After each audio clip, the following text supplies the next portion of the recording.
El día de hoy vamos a hablar sobre el tratamiento de vértigo. Podemos hacer un manejo de la etiología, de la sintomatología y de la disminución de la morbilidad psiquiátrica. Dentro del manejo de la etiología, podemos utilizar vasodilatadores, diuréticos, antibacterianos, corticoides y ansiolíticos. En cuanto al control de los síntomas, se pueden utilizar anticolinérgicos, antihistamínicos, benzodiazepinas, bloqueadores de los canales de calcio, antieméticos y corticoides. Las benzodiazepinas, medicamento psicotrópico que actúa en el sistema nervioso central.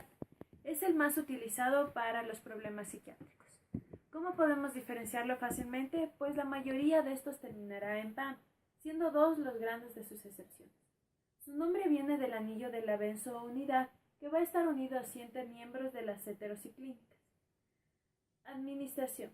Puede ser vía oral, intramuscular e intravenosa. Va a tener una semivida de 2 horas o hasta 74, como el flurazepam. Esta se va a dividir en 4 grupos principales. El primer grupo va a ser ultracorto, es decir, menos de 6 horas. Tiene la duración corta, que va a ser de 12 horas. Tiene la duración de 12 a 24 y la larga, que va a ser más de 24. Se absorbe completamente con la excepción del clorazepato. Se va a unir a proteínas en un 70 a un 90%. Mecanismo de acción de este. Pues este se va a unir a la subunidad del receptor GABA, específicamente a la sinapsis neuronal del sistema nervioso central. Este va a facilitar la apertura de los conductos de cloro y aumenta la hiperpolarización de la membrana. Su utilidad. Este se va a utilizar más en trastornos de ansiedad, insomnio, epilepsia. Los que hable se usan más con los de acción prolongada. Los de acción inmediata van a usarse más para trastornos convulsivos y auxiliar en episodios maniáticos. Los de acción corta va a ser en ansiedad y anestesia. Ultracorta va a ser más en insomnio y preoperatorio anestésico.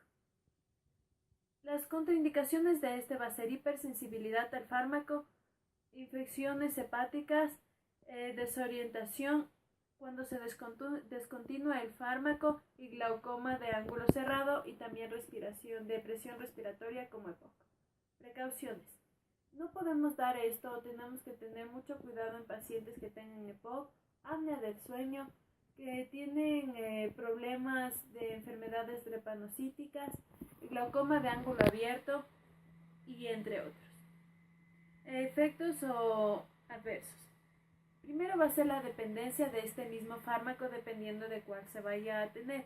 Baja tolerancia. Los más frecuentes son ataxia, euforia, somnolencia, rash, diarrea, hipotensión, fatiga, debilidad muscular, depresión mental, taquimia, etc.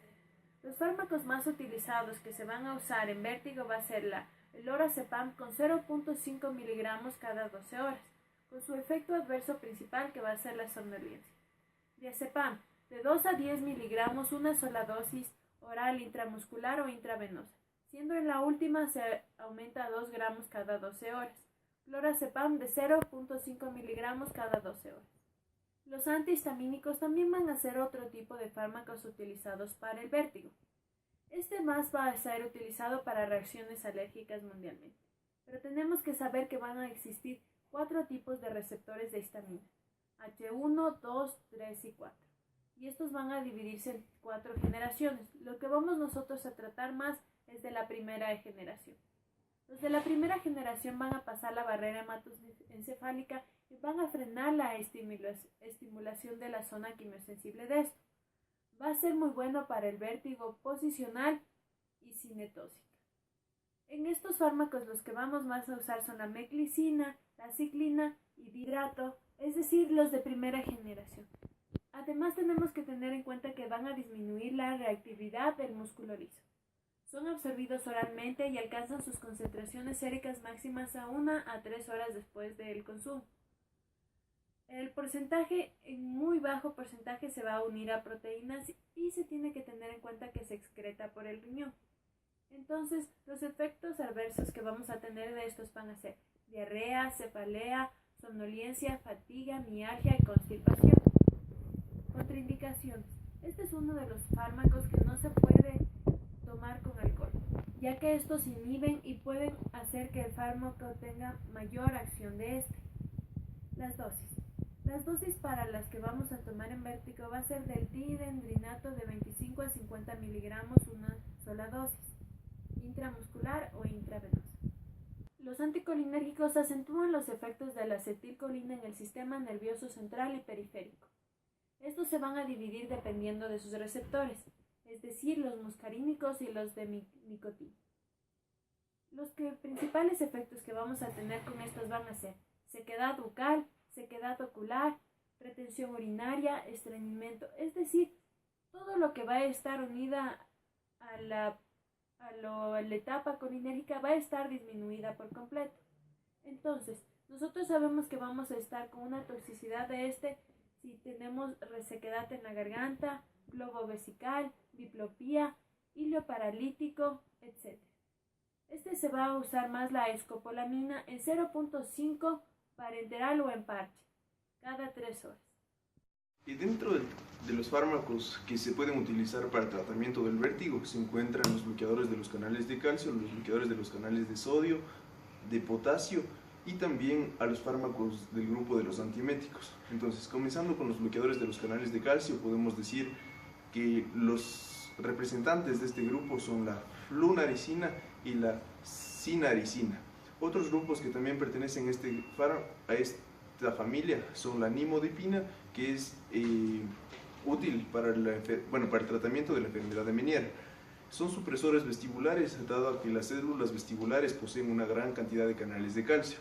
Posee un efecto protector en cultivos celulares de la neurotoxicidad inducida por el glutamato, que es un neurotransmisor excitador. Además, también tienen una actividad anticolinérgica y antihistamínica. La flunaricina presenta una actividad antagónica sobre los receptores dopaminérgicos, y esta acción es responsable de producir los efectos extrapiramidales que tiene este grupo de fármacos. El bloqueo de los canales de calcio con una acción depresora, tiene una acción depresora que ejerce sobre las descargas neuronales repetitivas y que puede actuar sobre los núcleos vestibulares, modulando el funcionamiento asimétrico de este tipo de fármacos.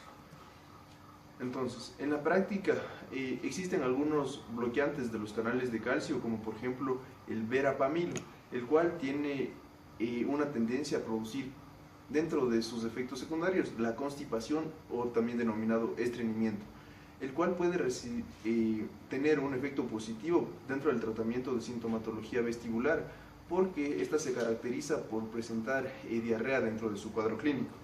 Frecuentemente los bloqueadores de los canales de calcio, como había mencionado, tienen actividad anticolinérgica, pero también antihistamínica. Y finalmente, estos fármacos pueden ser utilizados para el tratamiento del denominado Meniere vestibular. En muchos pacientes con este diagnóstico tienen una gran tienen dentro de su cuadro clínico migrañas. Y esto es importante porque este grupo de fármacos también sirve para tratar migrañas, pero también sintomatología antivertiginosa, por lo cual tienen una gran efectividad en el tratamiento. Y el uso del verapamilo debe ser muy controlado, ya que, por ejemplo, puede interactuar con fármacos como las estatinas, es decir, atorvastatina, simvastatina, y puede aumentar o cambiar su concentración a nivel del organismo. Por ejemplo, la lovastatina aumenta la concentración del verapamilo. Como había mencionado, además de los bloqueadores de los canales de calcio, también tenemos a los bloqueadores de los canales de sodio, como por ejemplo la fenitoína. Entonces, esta va a tener una acción protectora del movimiento.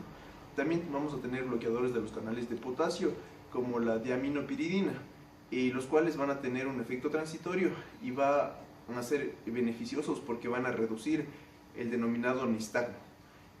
Este mecanismo es por medio del incremento de la excitabilidad a nivel de unas células denominadas células de Purkinje. Además, también tenemos a los fármacos antiméticos. Entonces, esta acción, el uso de estos fármacos depende de la vía de administración del paciente y de los posibles efectos colaterales que pueden tener estos fármacos. Por ejemplo, la vía oral se utiliza para sintomatología leve.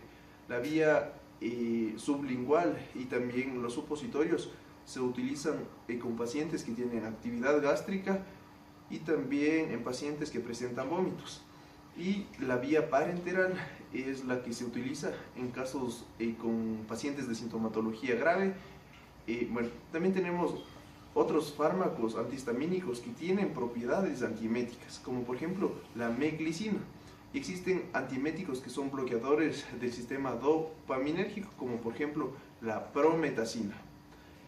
Además, existen fármacos como la metoclopramida, que es un antagonista dopaminérgico y tiene una actividad a nivel central, pero no es efectivo para la sintomatología o para la sensibilidad del movimiento, además que promueve un vaciamiento gástrico.